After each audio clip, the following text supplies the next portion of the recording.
Hi, in this tutorial I'm going to show you how to fix Windows security in Windows 10.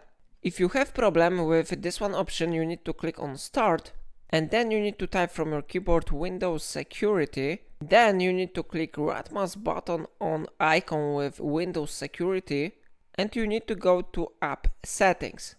Then this one window will be successfully displayed here, so we need to scroll down and find here special option like Reset. Here we can read very important information. If this system component still isn't working right, reset it, the system component's data will be deleted. Don't forget about this information.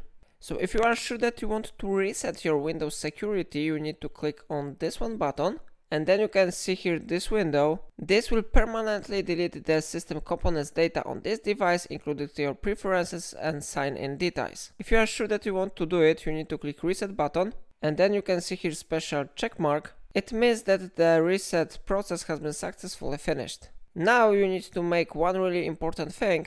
You need to like this tutorial and subscribe my channel. And if I helped you, remember to buy me coffee from link in description.